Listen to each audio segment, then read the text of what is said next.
नमस्कार. आजच्या व्हिडिओमध्ये मी बोलणार आहे 6 अशा गोष्टी किंवा 6 अशा हॅबिट्स ज्यामुळे तुमची किडनी डॅमेज होऊ शकते. सो आजकाल किडनीचे विकार, लिव्हरचे आजार, डायबिटीज हे खूप कॉमन झालं आहे. त्यामुळे ह्या संदर्भात बोलणं गरजेचं आहे. आणि ह्या व्हिडिओमध्ये पर्टिक्युलरली आपण बोलणार आहोत किडनीच्या विकारांबद्दल. आणि किडनीचे आजारही आजकाल खूप कॉमन झालेले आहेत. तर बऱ्याच वेळा आपल्या काही हॅबिट्स आहेत, त्या हॅबिट्समुळे पण आपल्याला किडनीचे विकार होऊ शकतात. सो हा व्हिडिओ खूप महत्त्वाचा व्हिडिओ आहे. हा व्हिडिओ तुम्ही संपूर्णपणे बघा. सो माझं नाव आहे डॉक्टर स्मिता भोईर पाटील. मी एक होमिओपॅथिक डॉक्टर आणि न्यूट्रिशन कन्सल्टंट आहे. सो ज्या काही हॅबिट्सबद्दल आपण बोलणार आहोत त्या हॅबिट्स ॲक्च्युली आपल्या किडनीला डॅमेज करू शकतात किंवा किडनीचे विकार आपल्याला त्यामुळे होऊ शकतात. सगळ्यात पहिली जी हॅबिट आहे किंवा पहिली जी गोष्ट आहे ती म्हणजे गोड खाणं.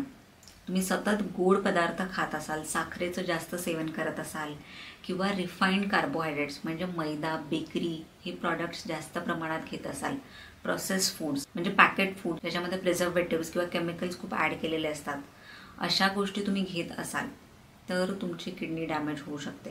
कारण साखर किंवा रिफाईंड कार्बोहायड्रेट्स हे अतिप्रमाणात घेतल्यामुळे इन्सुलिन रेझिस्टन्सचा त्रास होतो आणि इन्सुलिन रेझिस्टन्समुळे किडनी डॅमेज होते, डायबिटीज हा आजारही होतो.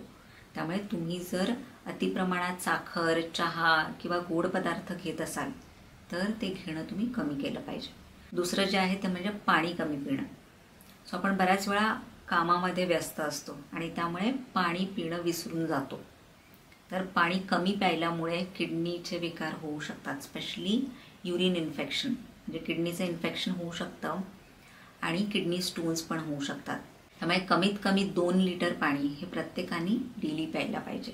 त्यानंतर तिसरं जे कारण आहे ते म्हणजे तुमचं वजन जर जास्त असेल, तुम्ही ओव्हरवेट असाल, ओबीज असाल तर ओबेसिटीमुळे काय होतं, बरेच आजार आपल्याला होऊ शकतात.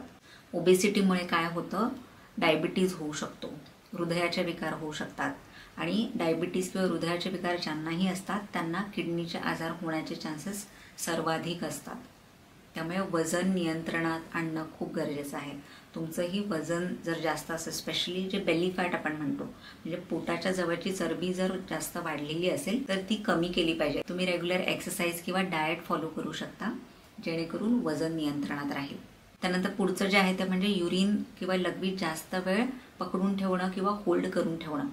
कारण कधी कधी काय होतं, आपण कामामध्ये बिझी असतो, युरिनला जायला किंवा वॉशरूमला जाण्यासाठी आपण टाळतो, पण असं करणं अवॉइड केलं पाहिजे. कारण त्यामुळे किडनीवर प्रेशर येतं आणि किडनीचे विकार तुम्हाला होऊ शकतात, किडनीचे इन्फेक्शन्स होऊ शकतात. इव्हन जे आपले ब्लॅडरचे मसल्स आहेत म्हणजे जिकडे युरिन जमा होतं ते ब्लॅडरचे मसल्सही वीक होऊ शकतात आणि त्यामुळे युरिन लिकेजचा प्रॉब्लेम तुम्हाला होऊ शकतो. म्हणून युरिन जास्त वेळ होल्ड करणं तुम्ही टाळलं पाहिजे. त्यानंतर पुढचं जे आहे ते म्हणजे एका जागी जास्त वेळ बसणं. सो आजकाल हे तर खूपच कॉमन झालं आहे. कारण बऱ्याच जणांना बैठं कामच असतं, स्पेशली जे ऑफिस वर्क जे करत असतात, वर्क फ्रॉम होम करू दे किंवा ऑफिस करू दे, एका जागी 6, 7, 8 तास ते बसत असतात. पण यामुळे काय होतं, बॉडीचं जे सर्क्युलेशन आहे किंवा रक्ताभिसरणची प्रोसेस आहे ती व्यवस्थित होत नाही आणि सर्क्युलेशन व्यवस्थित न झाल्यामुळे आपल्या बॉडीला खूप अपाय होऊ शकतो.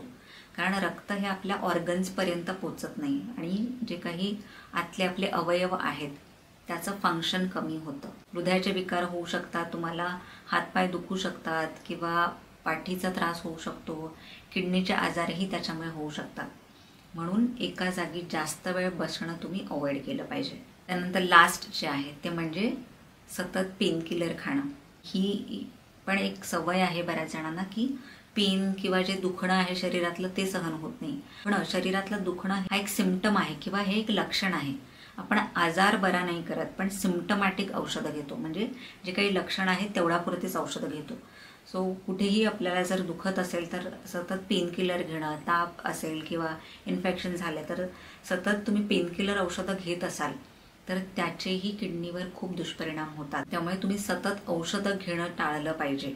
घरगुती उपाय करू शकता किंवा क्रॉनिक आजार असतील, तुम्हाला सतत काही डोकेदुखीचा त्रास असेल किंवा कंबरदुखीचा त्रास असेल, पाय दुखत असतील आणि त्यासाठी तुम्ही पेनकिलर घेत असाल तर तुम्ही होमिओपॅथिक ट्रीटमेंट त्याच्यासाठी घेऊ शकता जेणेकरून त्याचे काही ॲडव्हर्स इफेक्ट नाही आहेत आणि रूट कॉजला ठीक करण्यासाठी होमिओपॅथिक खूप फायदेदायक आहे. तर ह्या 6 गोष्टी आहेत ज्यामुळे किडनी डॅमेज होऊ शकते, किडनीचे विकार तुम्हाला होऊ शकतात. तर तुमचीही ह्यातली कुठली हॅबिट असेल तर तुम्ही कमेंट सेक्शनमध्ये जरूर कमेंट